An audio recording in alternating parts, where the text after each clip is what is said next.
Welcome, vigorous ones. Let's put 2025 to bed. That is right. Your girl is ready to say goodbye to 2025. And I'm also feeling, very comfortable because it's time to go to bed. It's time to put 2025 to bed. I'm in my jammies. I am serumed up. You may or may not be able to tell. Looking dewy, looking great. And headband is on for that process so that we take care of our skincare around here. We love it. We're here for it. I am ready to say goodbye to this year. And that is essentially what this episode is. It is an encore of 2025 with a little bit of hope, question mark, for 2026. We don't know anything anymore. We don't know what we're doing anything. We don't know what we're doing anymore. We don't know what's going to happen anymore. This year was a lot. We're just kind of going to unpack it and process it before we officially get into 2026. This is my last episode of 2025 on Vigorously. Welcome. I'm Val Kleinhands. Obviously, what inspired this episode, noticing the lack of encores at Spirit Box this year too. I do want to dive in on that specifically and literally. I want to dissect that concept, the concept of an encore a little bit, and use it as a launching pad to kind of discuss upcoming trends in music that we're going to get way deeper into in an upcoming episode next Monday. But before we get that far, encore is just a great word. It really is. It's a great word to describe wrapping something up and giving it a proper send-off. And why not do that on the last day of 2025? So we'll reminisce a little bit, and then we will get hopeful for 2026, or at least I would like to try, because Lord knows we need it. But before we do all that, encores, let's get into the history of them. What is an encore? If you're listening to this show, you're probably not asking that question. You're probably pretty well-versed in what an encore actually is, but in case you're not, the traditional definition of an encore is the point at the perceived end of a live show where an audience demands one more song. Or you ever been unsure of whether or not a show is truly over before? I always am, until the band gets up and actually says, "Thank you, good night." The fake out game is real. We're going to talk about that too, but point being, that is what an encore is. It is the point in the show where you just want to wrap everything up in a really nice way. There's almost an emotional promise with an encore. We're not done with this moment yet, is what it says. It's an exchange between artist and audience, performer, audience, however you want to phrase that. And it's giving a little nod to each other saying, "I see you." That's something an encore helps do. And I do think that that is something that has contributed to why they're held in such high regard. However, the actual history of an encore might get us to change the way we think about them. The actual history of an encore goes a little bit like this. Did a little bit of research. And the word encore literally comes from a French word meaning again in English. I couldn't pronounce the French one. I'm sorry, I'm not French. But essentially, it translates to again in English. And in the 17th and 18th centuries, did a little bit of a deep dive there, in opera, in classical music, in theater, audiences were loud and opinionated. Not too much different than the way they can be today. And if they loved something, they shouted. They let that performer know. They stomped. They demanded more. I think more. This is more reflected online, where people go, more content. More of this, more of that. And then what's ironic is that we get into the real world and sometimes that energy matches and sometimes it doesn't. I digress. Performers didn't plan for encores back in the 17th and 18th centuries. They didn't. And it happened because the crowd wanted them to happen, and they quite literally would not let them move on unless they got more of a show. That was just how it was. By the 19th century, encores become a little bit more like what we're used to today. They're a little bit more symbolic. They're shorter, and they're pushed to the end of a performance, and they were certainly planned. Didn't know that they weren't always at the end of a performance. That was new to me, news to me. Didn't know that before, did you? The fake exit encores, that whole thing that I was alluding to earlier, those didn't come until the 20th century. And yes, they're very much planned. Spoiler alert! They are also very much planned, where it's like, oh no, the band went dark. Are they going to come out again? Are they not going to come out again? We've seen it hundreds of times, and it's been happening for a minute, but I don't mean to spoil it, but yes, even those are very much planned. Here's my thoughts on encores. And you can let me know if you agree with these in the comments, and I hope you do. Honestly, seeing Spirit Box for the first time this year, and remember I said that I had seen them for the very first time. I have not seen them before. This was also the first time, at least in my recent memory, that I noticed a band completely forego an encore. I have been consistently going to shows, and yes, usually metal shows, since 2006. This stood out to me because I mean, again, Spirit Box was the instance in recent memory, but I can't really recall too many others or another where I saw a band actually skip an encore. Unless if they were headlining, they definitely didn't. Opening, you're supporting, you're sticking to a schedule. Headliners, though, it was almost expected that some sort of encore would be happening. And again, I've seen that since I was 16, and since I've been going to shows, mostly rock and metal shows, but since 2006. So again, that's why this stood out to me. I simmered on that experience for a minute. I was confused by it at first, because at that specific Spirit Box show, this was in Minneapolis, I assumed the crowd got too rowdy and production had maybe nudged the band or given some sort of cue to cut it short for safety reasons.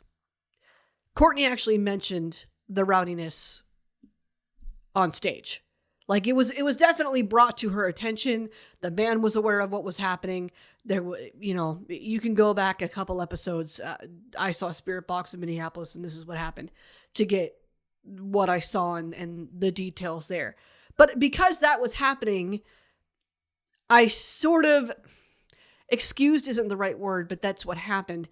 I sort of excused the lack of encore because I assumed the show was cut short for safety reasons. Now, that changed real quickly when y'all clarified online, very quickly, once I started chatting about this, that Spirit Box just doesn't do encores. It's just not what they do. And I was not aware of this because this was my very first time ever seeing them live, ever. So I learned something new there. And again, I simmered on that experience, and I realized that, you know what? I don't hate the lack of encores.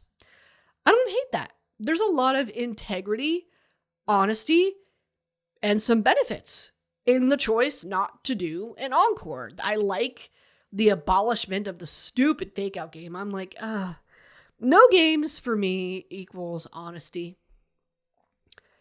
I just appreciate it better. It's just kind of how I am in life. Personally, I don't really appreciate games, politics that aren't verbalized, unspoken rules, things very few things will piss off this neurodivergent girl faster. Like, really. I have very little patience for it. So I appreciate it when someone, in my eyes, is respectful enough to say, we're not going to do that today. We're just going to call this what it is. Make it a very blanket statement so everybody understands, right? I appreciate that. The lack of encores are just also respectful of everybody's time, right? Fans, artist, crew, production, servers, venue, anybody working at the venue, staff. Like, honestly, it's respectful of everybody involved's time. You're not going over, you're not, leaving their night up to whatever it is you feel like doing or whatever the vibe is. It's just everybody knows what's going on. It's okay, it is what it is. It just seems more respectful to me. No encores, I think, would also help curfews be observed too. I'm going to break down what I mean. Specifically, when I'm referring to a curfew, I'm referring to... Okay, if you're a musician, this is the point where I want you to correct me if I'm wrong. But I have always heard that when it comes to live shows, venues, there are city ordinances that restrict how late into an evening a live show can go on for. Most of the time, that means wrap it up by 11 o'clock at night. Usually, in most, I have seen shows in a variety of American cities, and I believe I have heard that most of them have a curfew somewhere around that time, and it's observed because should the performer go over that curfew and play later than that, I have heard they risk being fined. They risk paying a fine. They risk getting cited by the city, blah, blah, blah, blah, blah. I have heard that is what happens. Yes, it is true. To keep noise level down and just to be, again, respectful to everybody, depending on what city, what town you're in, there is a noise ordinance and a curfew that limits how late and how loud you can play. You do have to pay a fine if you go over it. All right, we resolved that one. So if we didn't endure the encore of it all, I would think that would help the performers observe that curfew. They don't have to worry about a fine.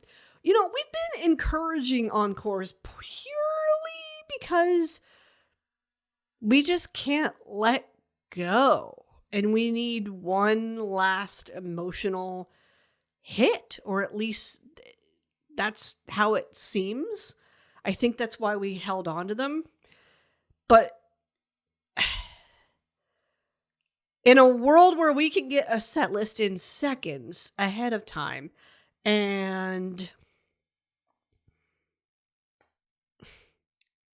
very little about what to expect on a tour is left to imagination anymore. I mean, are encores still just as exciting? Are they still just as emotional? Or can we let them go? Can we just let the set list be what the set list is if it's already advertised to everybody on the internet? That's my question. That's my question. I think if an artist wanted to do something special or do something different each show, I mean, I know there's a couple that have gotten artists as other artists as guests to like share a song or whatever, and it's a surprise, and sometimes they have ties to that particular city, so it's even more exciting. There's ways to make a show exciting without involving an encore, is what I'm getting at. Maybe we think about that now. I propose that unless the crowd is actively screaming for one, maybe we should just do away with them. That's kind of my thought. Those are my thoughts on encores. Let me know what you think. I don't know that we necessarily need them.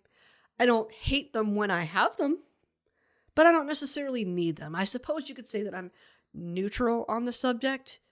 They're questionable to me. Could live with, could live without. You decide. Let me know what you think. We also wanted to wrap up 2025. That's why we're here. That's why we are getting ready to put it to bed. And that's why we're giving this episode, an encore to 2025 as well.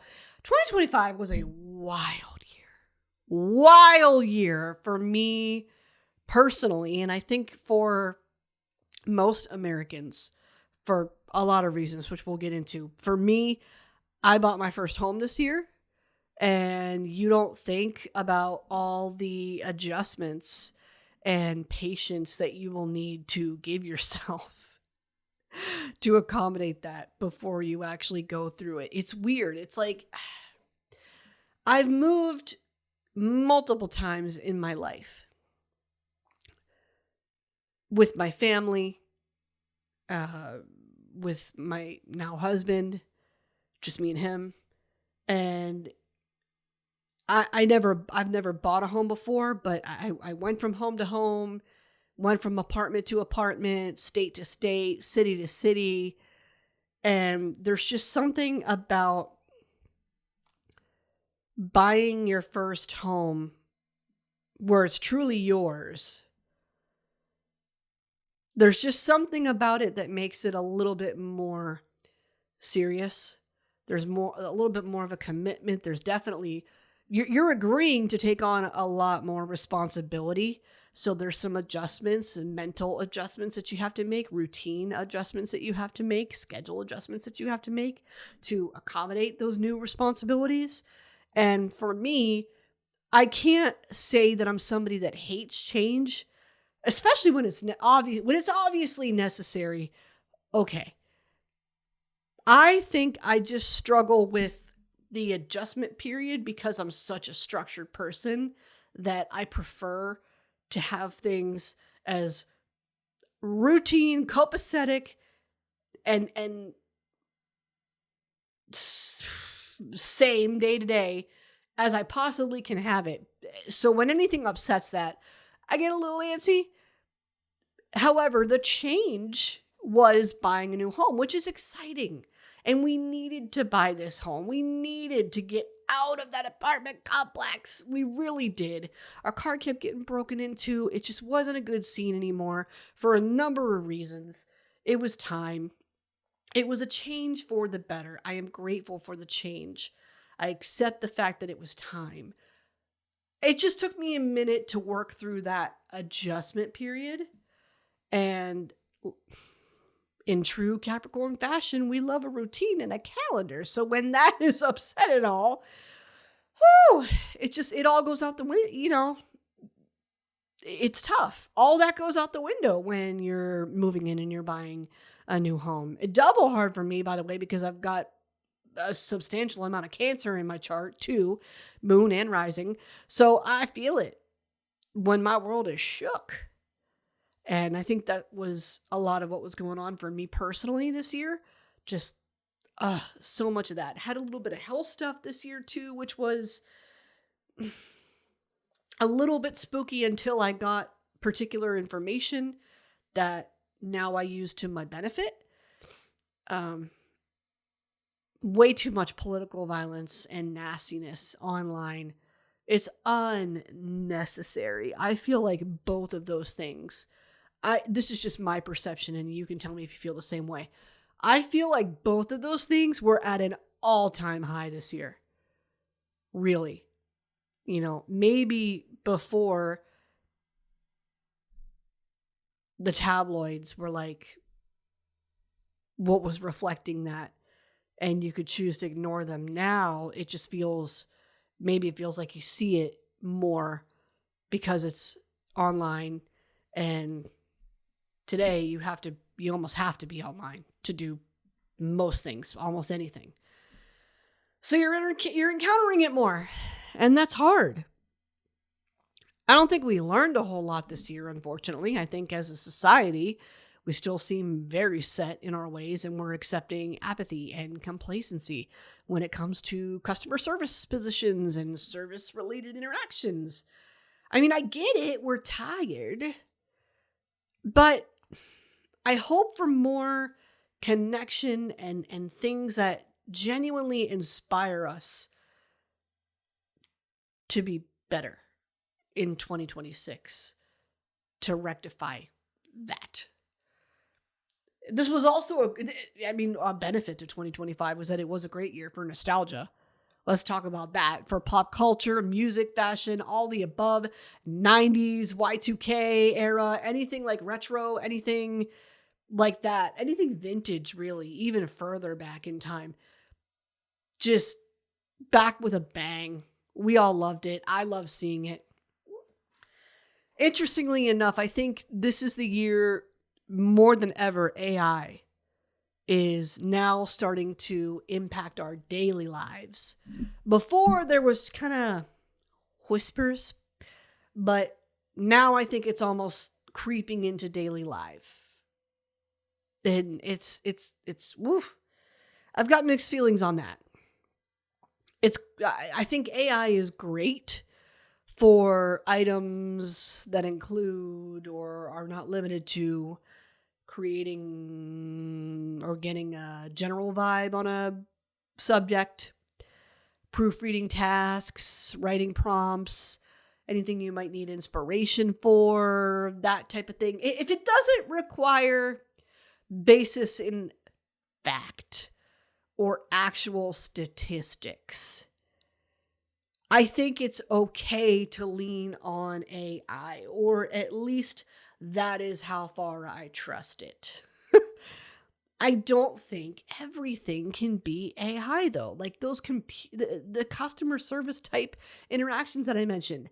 Boo! Hate talking to a chatbot for any like actual assistance that I need, where I really truly need to talk to a human to get something resolved, because a human is going to be the only one that actually understands and has context for what's going on. That's what frustrates me about it. So and I do think it's unfortunate that we have AI bands now, AI musicians now, AI artists now. What? Why do we need? That's also my other question. Is please justify AI for me. Some tasks maybe you can, but why do we need AI generated music or AI generated artists, AI generated bands? That I question. Why do we need that? Why are we wasting resources on that? That's what I question. I don't think we're using it the right way. I think it could be used in different ways too, but I don't know. I have a sneaking suspicion that we'll see more AI in 2026.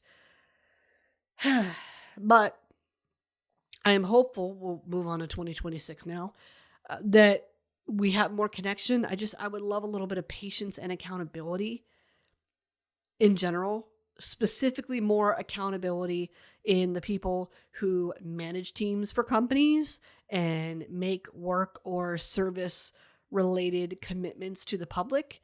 I think it sucks when that isn't honored, and you can feel really disregarded whenever you're answering to a chat or a work order ticket or something like you're take a number is literally what they're saying, which, okay, yeah, there may really be that many people that need your attention, but it gives me the ick. It really gives me the ick.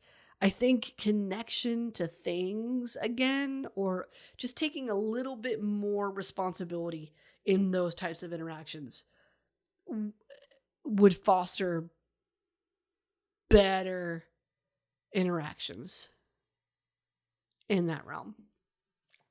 I hope we keep the nostalgia train running, because I was all for that in 2026 or 2025.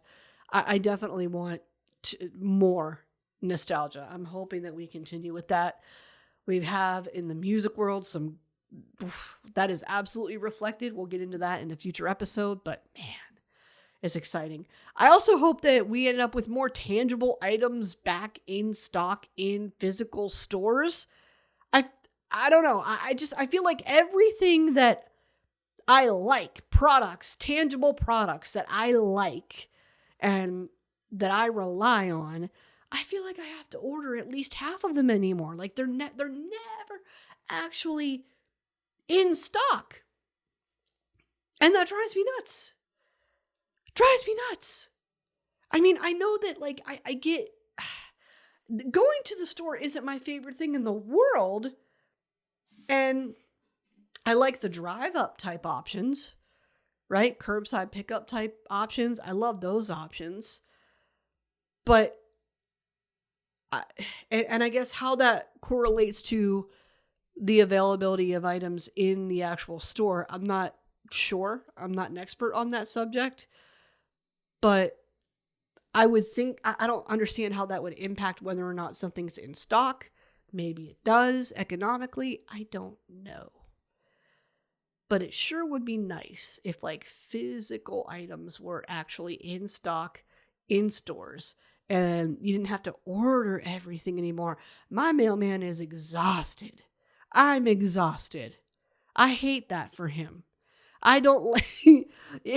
Shout out to the post office because they go through it. They really do. I also would like to not use the internet as our dumping ground for our just negativity or negative feelings. I truly see that some sort of release happens when trolls do that. And I do think that is why trolls do what they do. They please dump your trash somewhere else. Please dump your trash somewhere else. I can't. It just seems like you can't post anything anymore without at least one troll. I mean, so I'm grateful for the moments where I don't see that, but it can be exhausting. And on that note, let's not engage with trolls anymore. I'm for that. Goodbye. Just abolish them. Ignore them. They don't exist. Don't feed them. I ignore them anymore.